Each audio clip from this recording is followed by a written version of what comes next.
So then you find yourself in New York, and then you get asked, how did you end up going to the Virgin Islands?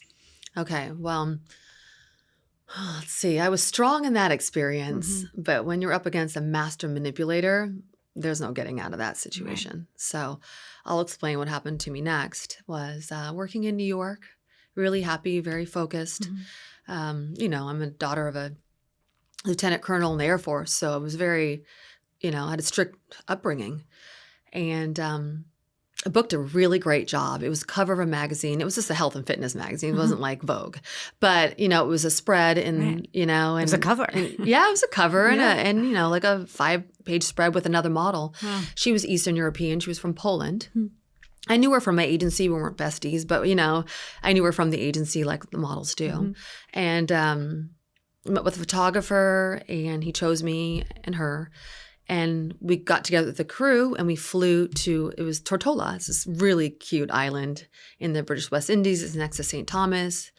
And did the shoot, had a great time.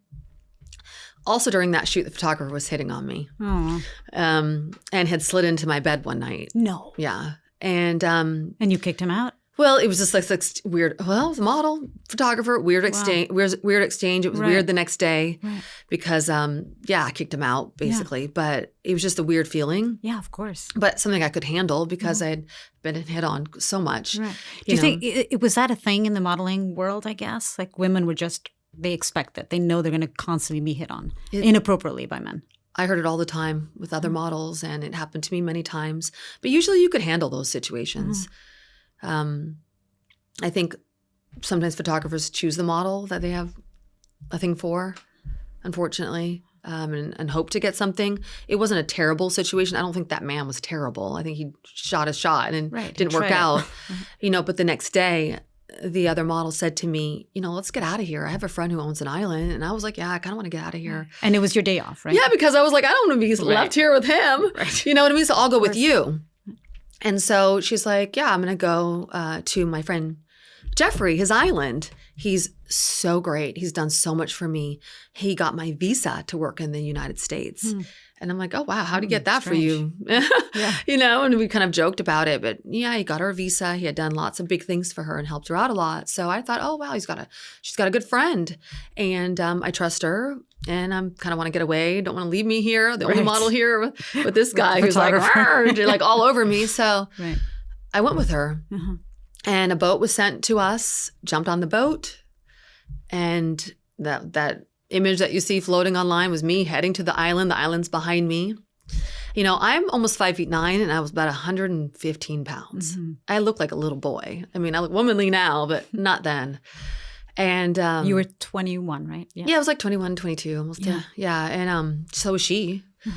And went over to the island and spent a really fun day at the island. I started noticing some things while I was there.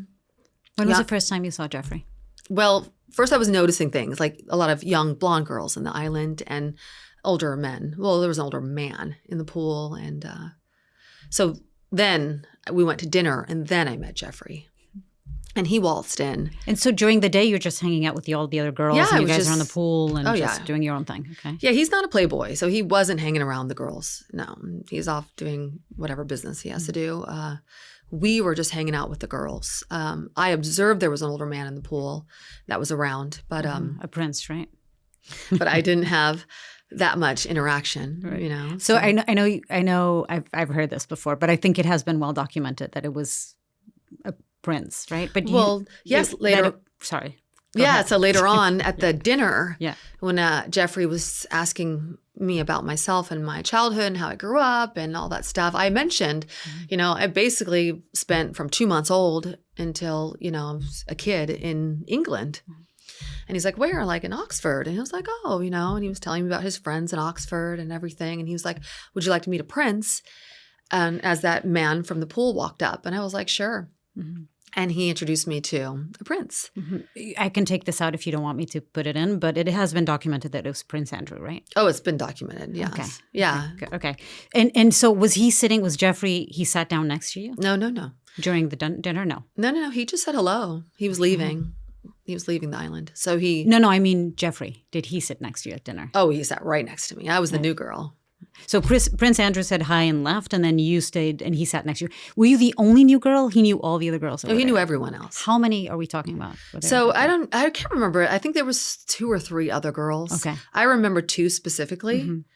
Including your friend. 2 Well, now plus I've your seen friend. pictures. So there was other girls there. They were all young blonde girls. Huh. And then the girl who brought me also. Right. So I don't believe the girl who brought me thought Jeffrey would be interested in me at all, just because I'm mixed race and very different from, I think, the girls that were usually around. But I was well educated, and I lived in England and things. And I think he took a particular liking to me. He spoke to me for a really long time. Do you think the friend that brought you knew, though, what Jeffrey was doing to the girls? Oh, absolutely. Okay. I think she knew he liked massages. I don't think that she thought that he would want me to do a massage. Right. Okay. I don't think she was setting me up, or who knows, because I've never really had a good conversation with her about it. So I often wonder, the ones who are silent now, why they're silent. So I'm not quite sure what she was thinking, but I'm sure she knew that Jeffrey liked young, pretty girls, and didn't want to go alone. I don't really know the situation. I hope to think that she didn't think that he would want to do a massage with me. Right. Yeah. But something about like my upbringing and the way I hold myself, and was probably very similar to the other girls, even though I was brown and they were white. So we went to our room later on that night. So wait. So you're at dinner. He sits now next to you because you're the new girl, and he's very interested in you. How was that conversation like? The conversation I will always remember with Jeffrey the very first time I met him, because it was like nothing I'd ever experienced with a man. I had never had a man ask me questions about my childhood and my relationship with my father and my family, my dreams, my goals, my aspirations. It was an in-depth conversation that I witnessed that he had with all the girls. I thought he was genuinely interested in who I was as a person, and it made me feel good.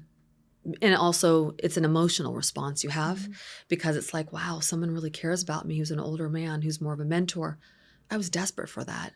I had never had it. And I had always looked up to, because my father working in the Air Force, dinner parties, and we would be around very sophisticated older men, and I would always look up to them. And, I looked up to this man at this time, and I liked that he paid me that attention. Of course. I really liked it. Yeah. And I learned so much from him too, because he would always give advice, not to myself, but I would hear that advice he would give to the other girls. And I could tell they respected him. So your first impression of him was, this is a great guy. It was great. Yeah. He was interesting. He was charismatic. Yeah. It was just a really great feeling to have someone that, because I'd always just had, as I never had an ugly duckling stage. I was always a very pretty girl since I was 13, 14, 15. I've always had men hit on me. And, we would move their wedding rings when they would talk to me, a teenager, weird things. And I always knew men were gross. Well, I was thought most men were gross around me, but he wasn't like that. Wow. He wasn't like that, Wow. So, and he was mentoring. He wasn't a playboy. People need to understand he was never a Hugh Hefner playboy. Right. He was a mentor. So, which made it worse, right? Oh yeah, of course it makes it worse. I was comfortable at that point. But that was the whole point of grooming you. Right. I think every woman understands that position. Arriving in an island with a very rich man who's very well connected. There's a prince there. It's a beautiful home. He's hosting. And then there's all these beautiful women, and then you are the person he wants to talk to and he wants to learn about your life. Of course you're going to feel special. Yeah, because also it's different from all the other kind of playboy or older men that I had met. Yeah. They lead with their sexuality. They lead with the fact that, they want you. They lead with the fact that they're attracted to you. With him, nothing. Wow. Nothing. So you feel safe. Women always feel safe with that type of man who doesn't give you any inkling that they're attracted to you. Wow. Right? So, I just didn't think anything of it. I'm kind of a kid in that way. I didn't think anything of it. I just felt safe with him. And I felt like, wow, this is really cool. So we went back to our the quarters and then got ready for bed. And that was basically it. Until maybe like an hour later, that's when one of the other young girls came to the door and said, Jeffrey's ready for his massage. So I was just looked at the other girl like, go ahead. If you're going to do a massage, like, go ahead. I don't know. You were looking at the Polish girl that brought you in. Yeah, it was like I didn't understand what the heck a massage was because Right. she'd never brought up massages. No. And massages sounds kind of innocent. I guess if you have massage techniques, go do a massage. But I didn't know anything about a massage. And so we just argued a little bit. And the girl who came to the door said, no, you have to go. He asked for you. And I was just like, I don't know how to do a massage. And the Polish girl said, we have to go and just do what I do. And I said, okay. So I just went. With the Polish girl. You and the Polish girl. Oh, my God. And then? Yeah. So, I wasn't thinking anything because this was a wonderful man who cared about me. And, so it made me feel safe. So I didn't really think anything of it until we got in. And then I see this butt-naked man from dinner laying on a table, and I'm just like, a massage table. And I'm just like, okay, this is getting weird. So I go with her. And, now all of a sudden he's cheeky and he's got this little grin on his face. And he's talking about, ooh, do you have a boyfriend? And like asking me more sexual type things while she's like, looking at me like, and so he moves us from a real massage that lasted a while into a sexual assault between the three of us. And everything just went dark pretty quickly.